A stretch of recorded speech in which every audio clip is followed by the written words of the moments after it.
Welcome back to the Otaku Artist Bookshelf, a series where we cover art books and production books from various Japanese artists and franchises, in the hopes that they might catch your interest and you could use them to learn a thing or two, or just get a new collector's item. Today, we're going to be looking at Frame, the art of lack. For some background on lack, they're a bit of a legend in the Japanese artist scene, lending their skills to various mobile games, light novels, and even designing some VTubers. You notice this video says Volume 1, as lack has multiple art books, but today we're going to be looking at one that's very dense. Alright, let's get into it.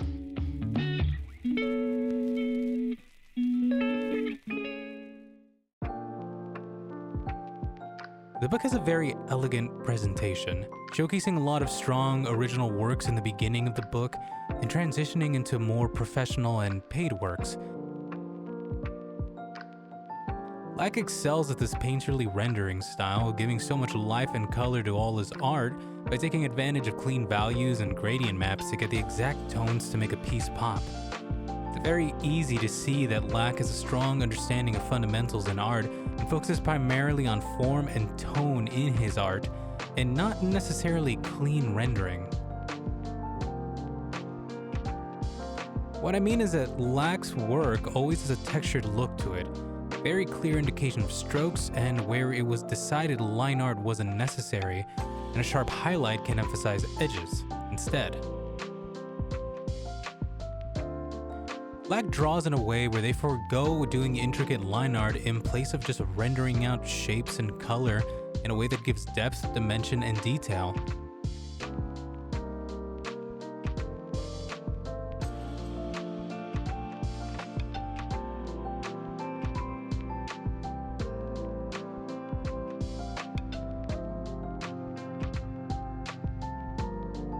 Despite all that, Lack clearly has a recognizable style that shows so much stronger character appeal. The way eyes are shaped and dynamic poses lend to so much energy and personality in each piece. As you've seen, Lack has designed many characters for gacha games such as Fate Grand Order and even Fire Emblem, and has shown much strength in designing things with really hard fantasy aesthetics.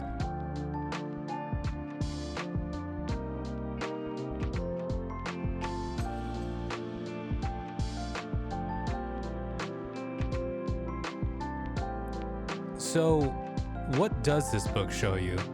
Well, it illustrates mastery over tone and values. Looking closely at Lack's deliberate color choices, you can find new ways to apply this to your own art. Colors you wouldn't have thought to put together to emphasize certain tones, and maybe leaning more towards dynamic contrasts and varied shading. On top of this, it also shows you that there's a clever shape language in every piece.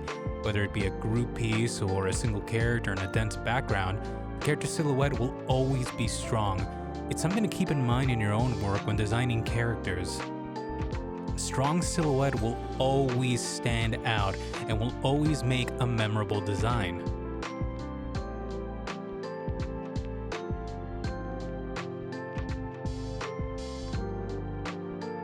Lack is a prolific artist within the Japanese artist scene online and has lent their skills to so many works and is varied across many genres and mediums.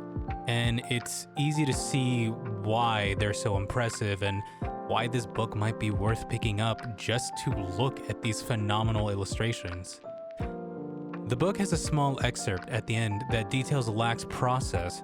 However, it is all in Japanese, so if you can't read Japanese, that might be pretty rough. Luckily, however, Lack is very present online and streams their art process as well as posts time-lapse shorts for you to see on their YouTube.